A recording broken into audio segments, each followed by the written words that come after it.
দেখছে AGT Live 24/7। This is AGT Live 24/7। সভা হতো না এর মনে এখন নেই কোনো কিছু নেই। সার্টিফিকেট দিতে সিদ্ধান্ত নেওয়ার পরে নির্বাচনের প্রস্তুতি আমরা শুরু করেছি। প্রার্থীর স্বাভাবিক জেলা পঞ্চায়েত সমিতি এবং পঞ্চায়েত আমাদের যে পদ্ধতি আছে পার্টিগতভাবে সেই পদ্ধতি চলছে এবং সেই গ্রাউন্ড থেকে আমাদের কাছে এই রিপোর্ট আসছে। শুধু আমরা, আমি একটা ব্লকের কথা বলতে বহুপুর, বিজেপির মধ্যে অনেকে আছে নির্দল হতে চায়, কথাবার্তা বলেছে, তাদের বাড়ি থেকে আক্রমণ হয়েছে। আমি গত 3 দিন আগে বহুপুর ব্লকে মিটিং করলাম, তাহলে তাদের মধ্যেও যারা এই বর্তমান পঞ্চায়েতের নেতৃত্বকে সমর্থন করে না, তারা নির্দল হতে চায়, তারা আক্রান্ত। শুধু বিরোধী দল করুন না, বলে বিরোধী দলের ভাষ্য আপনাদের মারফত আমরা জানছি, তার সঙ্গে কথাবার্তা হয়েছে, এখানে কোনো পরিবেশ নেই। লোকসভা নির্বাচন আমরা দেখলাম পশ্চিম আসনে কি ভোট হয়েছে, 25 ভাগের উপরে যারা বিরোধী সমর্থক ভোটার ভোট দিতে যেতে পারবে, দিতেই পারবে। কতগুলি কনস্টিটিউয়েন্সি আছে, আর এটা তো পঞ্চায়েতের নির্বাচন। সেই জায়গাতে দাঁড়িয়ে এখন ইলেকশন কমিশন ঠিক করবে। আইন করা কঠিন না, আমরা বলেছি যদি অনলাইনে আপনার অসুবিধা হয় তাহলে ডিএম অফিসে বিডিওদের বসিয়ে দেন, আলোর কাছে দিতে হবে তো, আমরা সেখানে দেব। কিন্তু ব্লক অফিসে এই নিরাপত্তা পুলিশ নিজেরা বলছে আপনারা আসবেন না, আসলে আপনাদের রক্ষা করতে পারবো না। জিরানিয়াতে তাই ঘটেছে, বক্সনগরে তাই ঘটেছে। এই জায়গায় দাঁড়িয়ে এই গণতান্ত্রিক পদ্ধতি, কিন্তু তারা নাকি বলছে সাংবাদিক সম্মেলন করে আমরা 100 ভাগ জিতবো শাসক দল। তাহলে আগের থেকে ডিক্লেয়ার, গত 19-এর নির্বাচনে 90% আমরা দিতে পারি নাই। যে কয়টা ব্লকে দিয়েছিলাম, গৌরনগর, কদমতলা, আমাদের প্রার্থীদের জয়লাভ করেছে। অনেক পঞ্চায়েতের থেকে যেখানে ভোট হয়েছে। তাহলে মানুষ এই পঞ্চায়েত ব্যবস্থা যেটা চলছে আজকে একেবারে সবচেয়ে বড় দুর্নীতি রাখা, লক্ষ লক্ষ কোটি টাকা সেখানে নয়ছয় হচ্ছে। কাজ না করে 11 পেমেন্ট দিতে হয়েছে, দেয়নি বলে জিআরএস কে বেঁধে রেখেছে। আপনারাই বিভিন্ন খবর করেছেন। কয়দিন আগে তো প্রধানকে ঘরে তালা দিয়ে দিয়েছে, বিডিও গিয়ে প্রধানকে উদ্ধার করেছে। এটাই দুর্নীতি। কোন গ্রামের রাস্তা নেই, জল নেই, এটা পঞ্চায়েতের দায়িত্ব। এই অবস্থাতে পঞ্চায়েত একেবারে দুর্নীতি রাখা হয়েছে এবং এখানে বিজেপিরও মানুষ ক্ষুব্ধ। যদি অবাধে নির্বাচন হয়, পঞ্চায়েত নির্বাচনে ওদের ভরাটি হবে নিশ্চিত, তাই তারা ভোট করবে না, এটাই তাদের কথা। তাই আমরা বলছি এই ভোট যাতে হয়, আমরা যদি অংশগ্রহণ করতে পারি তার ব্যবস্থা করব। এখনো আমরা বলবো, তারা বলছে আমরা নাকি প্রার্থী পাই না। আমরা একে চ্যালেঞ্জ করে বলতে চাই, যদি অবাধ হয় এমন কোন পঞ্চায়েত থাকবে না যেখানে সব করে তোমরা প্রার্থী দিতে পারবে। জেলা পরিষদ 50 সমিতি তো প্রশ্নই নেই। সেই জায়গায় দাঁড়িয়ে সেই অবাধ করার সাহস দেখার বর্তমান সরকার, এটি আমরা চাই। আমাদের পার্টির সম্পাদক মন্ডলীর সদস্য মানিক দে এবং পবিত্র বলেছেন, আমরা আজকে গেছি, শুনেছেন কি হয়েছে। আমি একটু আপনাদের মাধ্যমে বলতে চাই আর কি, যে আমরা নির্বাচনের মূল তো আমাদের বামপন্থীরা আর বিরোধী বিজেপি, মাঝখানে হয়তো কংগ্রেসও আছে, সেটা শুনেছেন কালকে আমাদের পার্টি থেকে বলা হয়েছে। বিজেপি আমাদের রাজ্যে সরকারে আসার পর, অভিজ্ঞতার জন্য বলছি, তারা 2018 সালে আমাদের নির্বাচিত যে পঞ্চায়েত সমিতি, জেলা পরিষদ একটাও রাখেনি, তারা বাধ্য করেছে পদত্যাগ করার জন্য। যারা পদত্যাগ করতে চায়নি তাদের দৈহিকভাবে আক্রমণ করে, তাদের পরিবারের আক্রমণ করেছে। তারপরে 19 সালের বিধানসভার পরে যে পঞ্চায়েত নির্বাচন হলো, সেটা কি হয়েছে সেটাও বলেছেন। আমরা আজকে আমাদের যিনি স্টেট ইলেকশন তার সাথে যখন কথা বলি, প্রথম কথা হলো যে 4 তারিখ ভোট গণা হয়েছে। এর নির্বাচনের আগেই মার্চ মাসেই আমাদের রাজ্যের পঞ্চায়েতের ওয়ার্ড ডিলিমিনেশন হয়েছে এবং তাতে পঞ্চায়েত সমিতি, জেলা পরিষদ রিজার্ভেশন ইত্যাদি সব ঠিক হয়েছে, কোন এলাকা নিয়ে কি হবে। 6 তারিখ এই ওয়ার্ড ভিত্তিক ভোটার তালিকা প্রকাশ হয়েছে। 9 তারিখ দেশের মন্ত্রিসভা শপথ নিয়েছে। আমাদের অভিজ্ঞতা 18 সাল থেকে আছে, 19 সাল আছে লোকসভা নির্বাচন, 14 সালের লোকসভা নির্বাচন আছে, বিভিন্ন রাজ্যের বিধানসভা নির্বাচন আছে। প্রতিটা নির্বাচনের পরে আমাদের রাজ্যে গণতান্ত্রিক শক্তি আক্রান্ত, আমাদের অফিস আক্রান্ত, বিডিও অফিসে যাওয়ার প্রশ্নই আসে না। ভোটার তালিকা আমরা সময়মতো সংগ্রহ করতে পারিনি, অনেক জায়গায় বিডিও 2-1 সাহায্য করেছেন পৌঁছানোর জন্য। আমরা দাবি করেছিলাম যে অন্তত 1 সপ্তাহ বাড়ানোর জন্য, বাড়ায়নি। উনি বলেছেন যে 19 সালের সাথে তুলনা করেছেন, 19 সালে কত অবজেকশন করেছিল ভোটার তালিকায়, নাম ভুল হয়েছে বা এদিক সেদিক হয়েছে, তার তুলনায় এবার 23 সালে আর 24 সালে বেশি হয়েছে। আমরা যেটা বললাম যে 19 সালে নির্বাচন মানে কি, বিরোধী বলতে কেউ ব্লক অফিসে যেতে পারেনি, নমিনেশন তো দূরের কথা, বলেছেন তো নমিনেশন 90% দিতে পারেনি, নমিনেশন তুলতে পারেনি। তো এটার সাথে তুলনা করে কি, তার মানে কি 19 সালে যে পঞ্চায়েত হয়েছে এটাই তারা চায়। তার জন্যই আমরা বলেছি যে এটা দেখেছি, আমরা পরবর্তী সময় যায় দেখেছি ভোটার তালিকায় অনেক জায়গায় গড়বড় আছে, ইচ্ছা করে কোনো একটা নির্দিষ্ট যে এলাকার থেকে আরেকটা ওয়ার্ডের কোনো যোগাযোগই নেই, ওই ওয়ার্ডে ভোটার নিয়ে চলে গেছে। বাবা একটা ওয়ার্ডে, ছেলে আরেকটা ওয়ার্ডে, মানে এটা তো পাড়ায় নির্দিষ্ট করে ওয়ার্ড তৈরি হয়েছে। একটা পাড়ার লোক 2 জায়গায় 2 ওয়ার্ডে ভোট কি করে, বাবার একটাতে ছেলের একটাতে, অসংখ্য আছে এরকম আমাদের কাছে, কিন্তু সময় দেননি। সুতরাং এখন আমাদের এটা আর কিছু করার নেই। আর যেটা বলেছেন যে অনলাইন নমিনেশন ইত্যাদি, এটা তো বলেছেন যে আইন তো পঞ্চায়েত আইন যা আছে তাতে এটা কোনো অসুবিধা, কিন্তু রুল যা আছে এটাতে প্রভিশন নাই। তো রুলস তো সরকার যে কোনো সময় করতে পারে, 8 ঘন্টা বসলেই করতে পারে, অতীতেও হয়েছে অনেক সময়।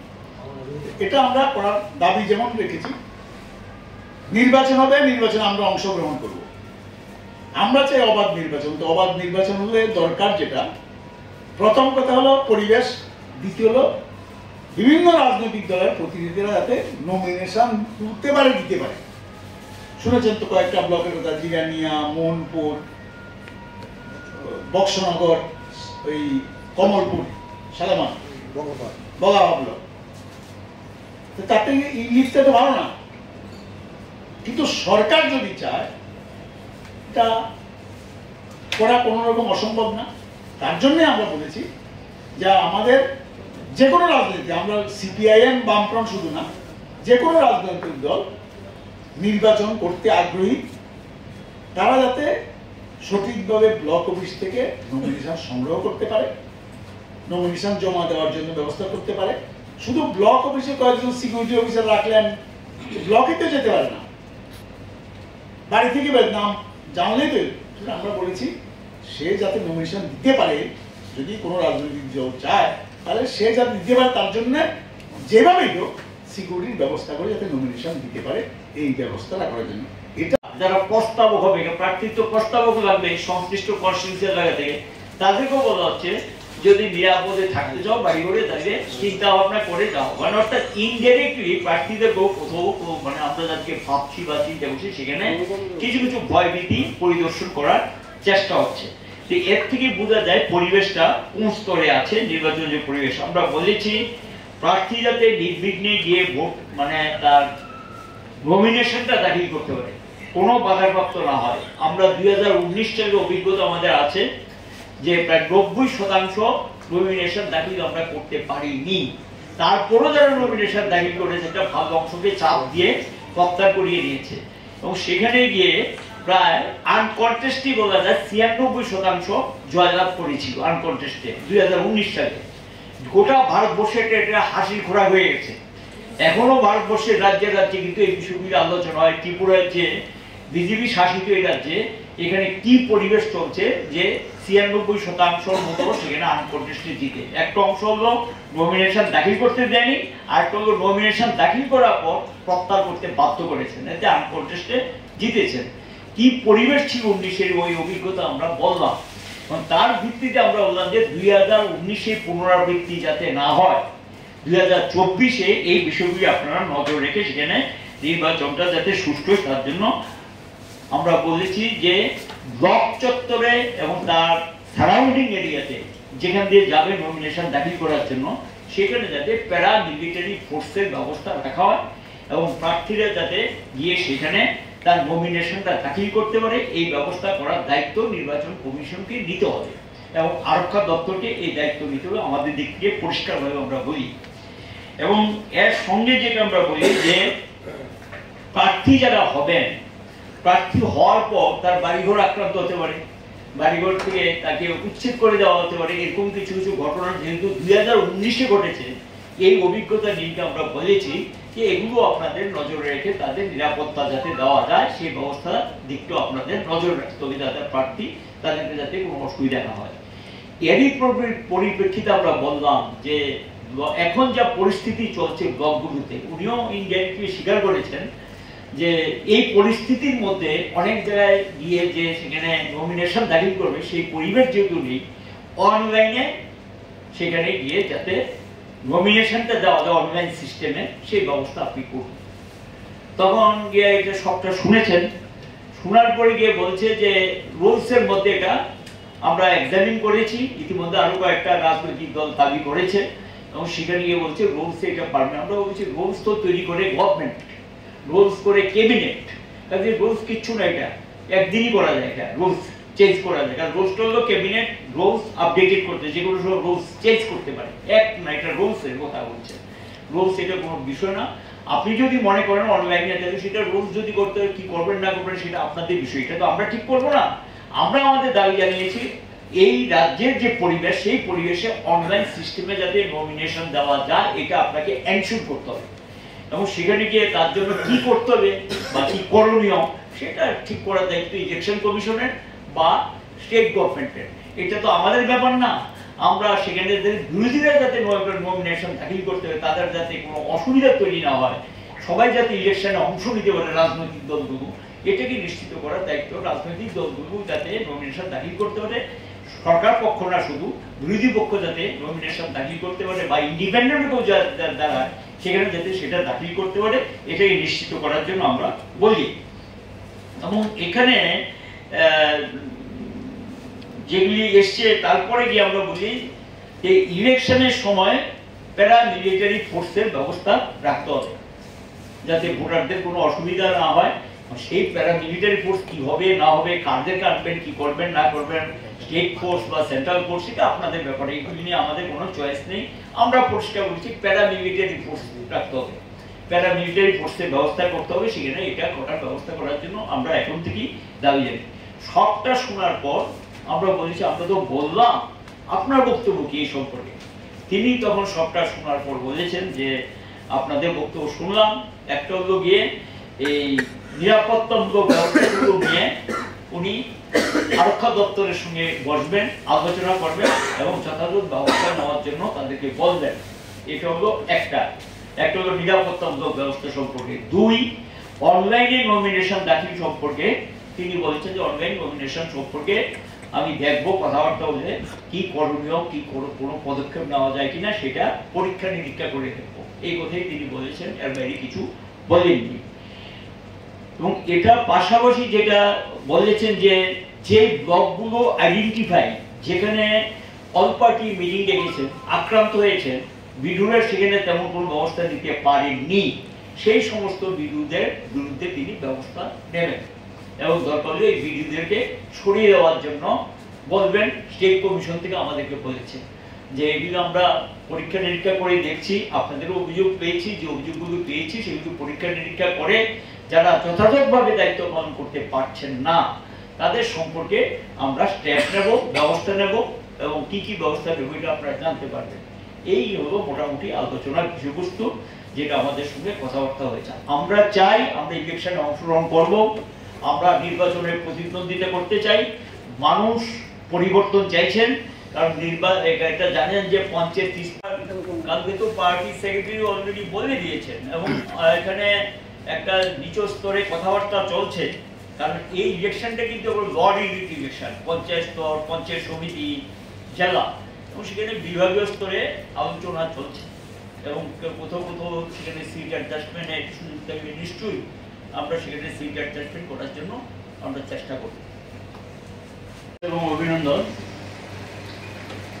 আমরা ভারতের কমিউনিস্ট পার্টি মার্ক্সবাদী ত্রিপুরা রাজ্য কমিটির পক্ষ থেকে আজকে ত্রিস্তরীয় পঞ্চায়েত নিয়ে আমাদের পার্টির কিছু বিষয় পার্টির পক্ষ থেকে রাজ্যের যে স্টেট ইলেকশন কমিশনার ওনার সঙ্গে সাক্ষাৎ করে এই বিষয়গুলি ওনার দৃষ্টি আকর্ষণ করে সমাধান চাই। ত্রিস্তর নির্বাচনের ইতিমধ্যে আজকে ভোটার লিস্ট তালিকা, চূড়ান্ত ভোটার তালিকা প্রকাশিত হয়েছে। আপনারা জানেন ভোটার তালিকা সম্পর্কে আমরা আমাদের পার্টির পক্ষ থেকে স্টেট ইলেকশন কমিশনারকে একটা চিঠি দিয়ে বলা হয়েছিল যেখানে রাজ্যে নির্বাচনের পরিবেশ নেই, ব্লক অফিসগুলোতে যেতে পারে না, গিয়ে আক্রান্ত হয়েছেন, গাড়ি ভাঙচুর হয়েছে, হাসপাতালে গিয়ে চিকিৎসা হতে হয়েছে, এই পরিস্থিতির মধ্যে ভোটার লিস্টে পাননি, কাজে ক্লেমস এন্ড অবজেকশন, দাবি আপত্তি কি করে দেবেন। আমরা তখন বলেছিলাম যে দাবি আপত্তির যে সময়টা, এই সময়টা যাতে পুনর্বিবেচনা করা হয়, বৃদ্ধি করা হয়, আমরা এই দাবি জানিয়েছিলাম। আমাদের পার্টির সেক্রেটারি চিঠি দিয়েছিলেন, সেই চিঠির উত্তরে তিনি জানিয়েছেন যে পুনর্বিবেচনা সম্ভব না, যেই তারিখে চূড়ান্ত ভোটার তালিকা প্রকাশ করার কথা সেই তারিখেই চূড়ান্ত ভোটার তালিকা প্রকাশ করবেন, তিনি কোনো টাইম বাড়াননি। আজকে প্রসঙ্গটা আমরা তুলি কারণ ভোটার তালিকা যেটা বেরিয়েছে তার মধ্যে অসংখ্য ভুল আছে। এই ওয়ার্ডের ভোটার এক ওয়ার্ডে ভোটার আরেক ওয়ার্ডে নাম উঠেছে, কারো কারো নাম উঠেনি, এই ধরনের কিছু বিষয় আমাদের দৃষ্টিতে আসছে ইতিমধ্যে, কিন্তু তারপরও তারা আজকে চূড়ান্ত ভোটার তালিকা প্রকাশ করেছেন। আমরা বলেছি এগুলোর ক্ষেত্রে যদি কোথাও ভুল ত্রুটি থাকে এগুলি সংশোধনের চিন্তা ভাবনা আমাদের বিবেচনায় রাখতে হবে। দৃষ্টান্ত হিসেবে এটা আমরা বলেছি বামফ্রন্ট সরকারের সময় যখন পঞ্চায়েত নির্বাচনগুলো হতো তখন কিন্তু বিরোধী দলের পক্ষ থেকে টাইম অনেক সময় বৃদ্ধি চাওয়া হতো ক্লেমস এন্ড অবজেকশনের ক্ষেত্রে, এবং সেখানে স্টেট ইলেকশন কমিশন সেখানে টাইমটা বাড়িয়ে দিতেন। তো এবার দেখা গেল ভোটার তালিকা হাতে পায়নি, আর সেখানে কি করে আপত্তি জানাবে, কি করে এটা পরীক্ষা নিরীক্ষা করবে, এই ছিল অবস্থা। এবং ওনাকেও দৃষ্টি আকর্ষণ করে বলতে হবে যে আপনার দৃষ্টি আকর্ষণ করে আপনি সেখানে ব্যবস্থা করেছেন বিডিও অফিসে যাওয়া যায় না, স্টেট ইলেকশন কমিশন নির্দেশ দিয়ে জিরানিয়া ভোটার তালিকায় এসডিএম অফিসে পাঠিয়েছেন, বক্সনগরের ভোটার তালিকায় এসডিএম অফিসে পাঠিয়েছেন, সেখান থেকে আমাদের সংগ্রহ করতে হয়েছে। কাজে এই পরিবেশটা কিরকম একটি তো বোঝা যায়। এবং সেই ভোটার তালিকা কবে পেয়েছে, যেই তারিখে মানে 13 তারিখ সম্ভবত ক্লেমস এন্ড অবজেকশনের লাস্ট ডেট ছিল, 12 তারিখ ভোটার তালিকা পেয়েছি আমরা, এই লোকে অবস্থাটা। যাই হোক, এবং তারপরও আজকে চূড়ান্ত ভোটার তালিকা তিনি প্রকাশ করে দিয়েছেন। শুরুতে যেটা আমরা বলি যে ইতিমধ্যে দেখা গেল যে জিরানিয়া ব্লকে দুটো ঘটনা ঘটেছে। প্রথম মিটিং এ গিয়ে একবার আক্রান্ত হয়েছেন, দ্বিতীয় মিটিং এ যাওয়ার জন্য যখন সর্বদলীয় মিটিং এ যাওয়ার জন্য প্রস্তুতি নিচ্ছিলেন, পুলিশই তখন বলে দিয়েছে খুব খারাপ অবস্থা, নিরাপত্তার দায়িত্ব নিতে পারবো না, এবং তখন তারা যেতে পারেনি। বক্সনগরে আক্রান্ত হয়েছেন, সালেমাতে আক্রান্ত হয়েছেন। তারিখগুলো লোকে জিরানিয়া 20 মে, সালেমাতে 9 জুন, বক্সনগরে 6 জুন, বিশালগড়ের এই যে গতকাল এবং পরশু 2 দিন ধরে বিশালগড়তে আমাদের বিভাগীয় দপ্তর, এটাও কিন্তু নির্বাচনটা সামনে রেখে সেখানে দেখা যায় হামলা করার চেষ্টা হচ্ছে, ঢিল পাটকেল ইত্যাদি ছুড়েছে বিশালগড় পার্টি অফিসে। এই লোকে পরিবেশ এবং পরিস্থিতি রাজ্যে চলছে। আমরা যেটা বলি যে এই রাজ্যে নির্বাচনের কোনো পরিবেশ বা পরিস্থিতি নেই। আপনাকে প্রথম রাজ্যে যাতে ভোটার নির্বিঘ্নে ভোট দিতে পারেন, সুষ্ঠু অবাধ নির্বাচনের ব্যবস্থা করা যায়, তার জন্য একটা পরিবেশ আপনি তৈরি করুন এবং এই পরিবেশটা তৈরি করার দায়িত্ব স্টেট ইলেকশন কমিশনকে নিতে হবে। আমরা এই পরিবেশটা সম্পর্কে আপত্তি জানাই। রাজ্যের নির্বাচনের পরিবেশ বলতে যেটা বোঝায় সুষ্ঠু অবাধ নির্বাচনের যে পরিবেশ, এটা নেই। কাজে সেই পরিবেশ আপনি আগে তৈরি করুন। 2 সেকেন্ড আমরা বলি যে নির্বাচনে ভোটার ভোট কেন্দ্রে যেতে পারবেন, তার ভোটাধিকার প্রয়োগ করবেন এবং এটা করতে গেলে একটা নিরাপত্তামূলক ব্যবস্থা সেখানে থাকতে হবে। ভোটার সেখানে এই পরিবেশটা থাকতে হবে যে পরিবেশে গিয়ে সে নিশ্চিত মনে করছে আমি ভোট কেন্দ্রে যেতে পারবো, আমি আক্রান্ত হব না, রক্তাক্ত হব না, আমি বাধাপ্রাপ্ত হব না। এই ধরনের পরিবেশ রাজ্যে যেহেতু নেই, সেই পরিবেশটা তৈরি করার ক্ষেত্রে আপনাকে সেখানে একটা কার্যকরী উদ্যোগ নিতে হবে। মুখে বলা এক জিনিস আর কার্যকরী উদ্যোগ নেওয়াটা এক না। সেখানে কার্যকরী উদ্যোগের কথা আমাদের দিক থেকে আমরা বলি। তারপরে যে বিষয়টা আসে প্রার্থী আমরা ইতিমধ্যে কোনো জায়গা থেকে আমাদের কাছে খবর আসছে, আমরা যাদেরকে প্রার্থী চিন্তা ভাবনা করছি সেখানে গিয়ে বলছে বাড়ি ঘরে থাকতে চাও ইত্যাদি এই সমস্ত কথাবার্তা কোথাও বলছে। সব জায়গায় না, কিছু অভিযোগ আমাদের কাছে আসে। পরিবেশটা হলো সুষ্ঠু অবাধ নির্বাচন হলে এরা স্বাভাবিক কারণেই বুঝতে পারছেন যে তাদের পক্ষে জয় হওয়া খুবই কঠিন। এই কারণেই তারা এই সমস্ত পথগুলো বেছে নিয়েছে। রাজ্যের সুষ্ঠু যে ইলেকশনের পরিবেশটা বামফ্রন্টের সময় ছিল, সেই পরিবেশটা বিঘ্নিত করে একটা অস্বাভাবিক পরিবেশ তৈরি করার চেষ্টা করছেন। আমরা বলবো স্বাভাবিক অবস্থায় ফিরিয়ে আনুন এবং সকল ভোটার যাতে স্বাধীনভাবে তার মতামত প্রকাশ করতে পারে। ভোটে জয় পরাজয় থাকবে এবং এখানে মানুষের ভোটে যদি জয় পরাজয় ঠিক, কিন্তু মানুষের ভোট দিল না, ইলেক্টেড হয়ে গেলেন, প্রধান হয়ে গেলেন, মিউনিসিপ্যালিটি নেতা হয়ে গেলেন, মন্ত্রী হয়ে গেলেন, এমএলএ হয়ে গেলেন, এটা তো উচিত না। মানুষই ঠিক করবে কে জিতবে কে হারবে, সেটা মানুষ ঠিক করবে। কাজে এই যে অধিকার, এই অধিকারের উপর হস্তক্ষেপ যাতে না হয়, এই সম্পর্কে এটা নির্বাচন তার ভোট দেওয়ার যে অধিকার, এই অধিকারে যাতে কোনো হস্তক্ষেপ না হয় এটা দৃষ্টিতে রাখার জন্য আমরা বলেছি। বাবু আছেন, রতন বাবু আছেন, কারা 3 জন গেছেন না অন্য আরো? আমরা 3 জন, আমি মানিক দেব, পবিত্রগড়, রতন বাবু, আমরা 3 জন গিয়েছিলাম পার্টির রাজ্য কমিটির পক্ষ থেকে। আমরা গিয়ে আমাদের পার্টির রাজ্য কমিটির পক্ষে এই প্রস্তাবগুলো